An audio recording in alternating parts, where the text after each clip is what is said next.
Hello. Namaste and welcome to this exciting episode of Sathology Debunking Mythology. Sathology के इस episode में आपका बहुत बहुत स्वागत है। हमारे मेंबर्स बनिए और हमारे गुरुकुल में जुड़िए। गुरुकुल के लिंक्स स्क्रोल में है, वहाँ जुड़ सकते हैं टेलीग्राम चैनल पे मंडे, वेडनेसडे एंड फ्राइडे। और लव कुश गुरुकुल ट्यूसडे और थर्सडे को भी अनाउंस हो जाएगा and you can join that also for your children.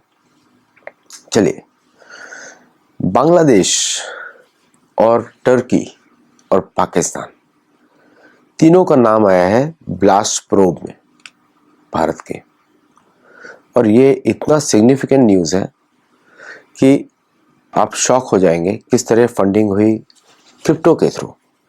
मैं पहले बोला था, बहुत पहले हम लोगों ने बोला था कि क्रिप्टो जो है उसको यूज़ किया जाता है टेरर फंडिंग में, इसलिए क्रिप्टो रिलायबल नहीं है। It has to be government issued, चाहे कोई कैसी भी गवर्नमेंट हो, government issued currencies should be the only norm, ऐसा बोला था। एग्जैक्टली वैसा फंडिंग आया है। पाकिस्तान अभी क्रिप्टो कैपिटल है और मात्र 25,000 रुपये, 30,000 रुपये, 40,000 रुपये इस तरह का फंडिंग किया गया। 25 लाख रुपये, 27 लाख रुपये प्लस द टेरर मटेरियल वो सप्लाई किया गया एक्सप्लोजन के लिए। और ऐसा बोला जाता है कि 15 टन, अभी तो 3 टन तो डिस्कवर हुआ है, 15 टन वॉज टोटल सप्लाइड। उससे थोड़ा ज़्यादा भी हो सकता है। एंड भारत के अंदर गड़बड़ी फैलाने के लिए भारतीय एजेंसीज ने बड़ा भयंकर, बहुत ही अच्छा काम किया। दे ट्रैक्ड एवरी सिंगल, कितने सारे इंसिडेंट्स उन्होंने अवॉइड किए। एक हो गया पैनिक में अटैक, पैनिक में एक्सप्लोड कर गया एक car near the Red Fort in Delhi. और फिर कश्मीर से लेके कन्याकुमारी तक सभी एजेंसीज ने जब जम के जो काम किया है, उसके पहले से चल कर रहा है काम, उनका पहले से चल रहा है। जब से बांग्लादेश के पाकिस्तान के जो हेड टीचर्स हैं, इस्लामिक मदरसा टीचर्स हैं, वो जाके जैसे पहुंचे तब से उनको ट्रैक किया जा रहा है। और उसका नतीजा ये है कि भारत में एक भी टेरर इंसिडेंट नहीं हुआ।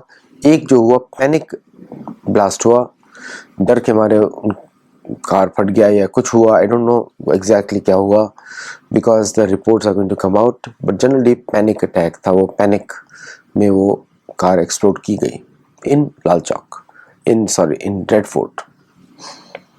तो ये जो इंसिडेंट्स हैं, इसका ओरिजिन क्या होता है? देखिए, people, countries which are opposing India's growth, they are the ones who behind it. इसलिए आपने देखा होगा मोदी जी ने इंग्लिश में अपना स्टेटमेंट दिया, हिंदी में नहीं दिया। और उन्होंने वो स्टेटमेंट दिया भूटान से। सो वो जो स्टेटमेंट था, इट वाज क्लियर इंडिकेशन, क्योंकि पहले से रिपोर्ट आ गई थी।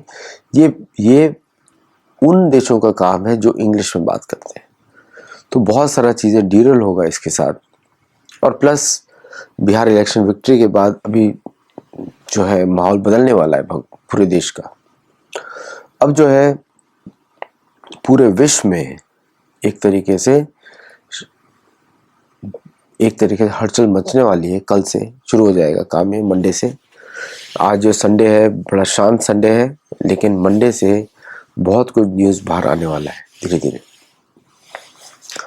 आपने देखा होगा कि नेपाल में जेनजी सपोर्ट हुआ, विद्रोह हुआ, और उसके बाद नेपाल की सत्ता बदलने की कोशिश की गई, बदल भी दी गई। अब नया जेनजी प्रोटेस्ट शुरू हुआ है बांग्लादेश में, जो यूनिस गवर्नमेंट को उखाड़ के फेंक देगा। और एक जेनजी प्रोटेस्ट हुआ मैक्सिको में, जो वहाँ की इलेक्टेड गवर्नमेंट उसको फेंक देगा। और क्योंकि मैंने आपको पहले ही समझाया था कि जो कार्टल्स होते हैं वो मैक्सिको की नेशनल सिक्योरिटी है, उसको हटा के एक ऐसी फेवरेबल गवर्नमेंट लाई जाएगी जो मैक्सिको को एक वैसल स्टेट बना देगी अमेरिका का। ये सारे प्रोटेस्ट चल रहे हैं पूरी दुनिया में, हर जगह जेनजी के नाम पे। मेडागास्कर में हुआ,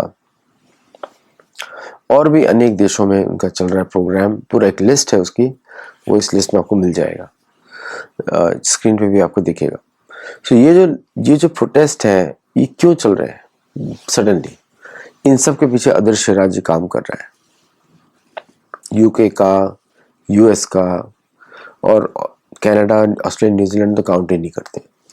ये जो सारा प्रोटेस्ट नेटवर्क है, ये एग्जैक्टली इसलिए काम कर रहा है ताकि लोगों के रिजॉल्व को कम किया जाए, ताकि लोग अपोजिशन कम करें for the upcoming change of governments, उसको कम किया जाए।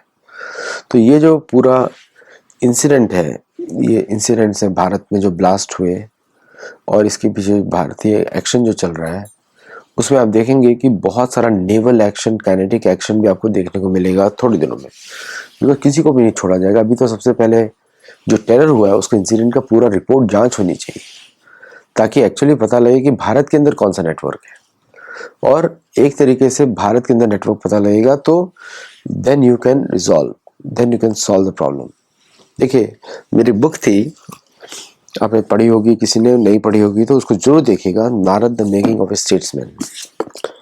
ये जो इस बुक में एक चीज मैंने हाईलाइट करी है कि नेशनल सिक्योरिटी की जिम्मेदारी वो सरकार की होती है, और उसमें सबसे पहले इंपॉर्टेंट काम होता है सरकार का कि फार्मर्स और वर्कर्स को प्रोटेक्ट किया जाए।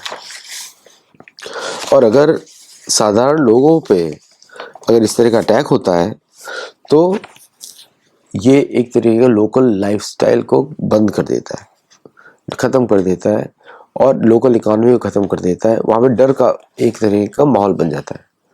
सो नाउ जो स्पेसिफिक एक्शंस जो इंडियन गवर्नमेंट ले रही है, targeting local modules, medical schools, ये जो डॉक्टर्स हैं, हीट डॉक्टर्स, जो डॉक्टरी के नाम पर जो लोगों की जान से खेल रहे हैं, and also promoting terror incidents, इनके जितने भी इंसिडेंट्स हैं इन सबको प्रोव किया जाएगा, एंड इवेंचुअली इन सब के पीछे इंक्वायरी बिठाई जाएगी ताकि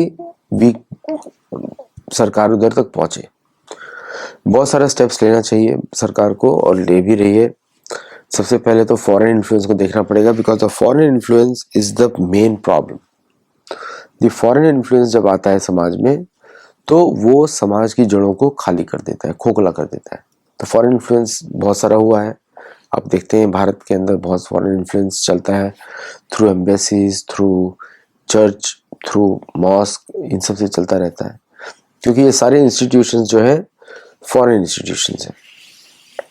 इनका भारत में, जैसे भारत का जो मुख्य एक ही रिलीजन है भारत का, सनातन धर्म, और बाकी सारे तो फॉरेन के हैं, बाकी सब बाहर से आए हैं।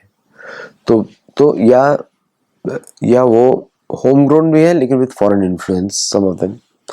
तो उन सबको भारत को नजर रखनी पड़ेगी, because demographic change is also a warfare, और वो चल रहा है पूरा नॉर्थ ईस्ट, केरल में और बाकी जगहों पे चल रहा है, जहाँ पे लोगों को झूठ बोल के बहलाया जा रहा है। जैसे मैंने सुना कि किस तरह जो अब्राहमिक एजुकेशन होती है उसमें देवी देवताओं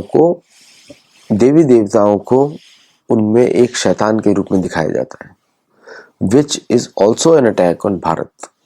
एक भारत की मानसिकता पर अटैक है, एक फिजिकल अटैक है, दोनों ही इक्वली इंपॉर्टेंट, दोनों इक्वली वर्ड्स हैं भारतीयों के लिए।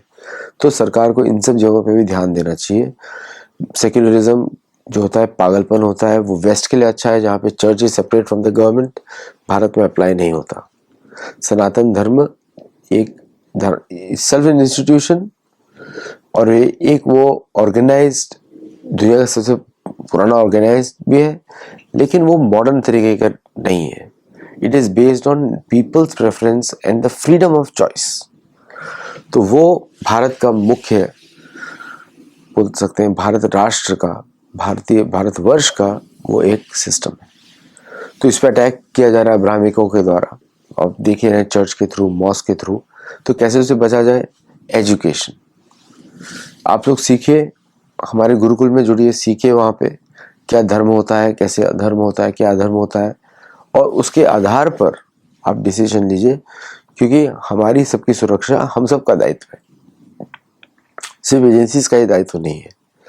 तो उनको भी आप कोऑपरेट करिए, उनको भी इंफॉर्मेशन दीजिए, सो दैट बाकी लोग सुरक्षित रहें, भारत में, भारत के बाहर भी। चलिए आज के लिए इतना ही। Thank you all for listening. I will see you in another show. नमस्ते, जय जगन्नाथ।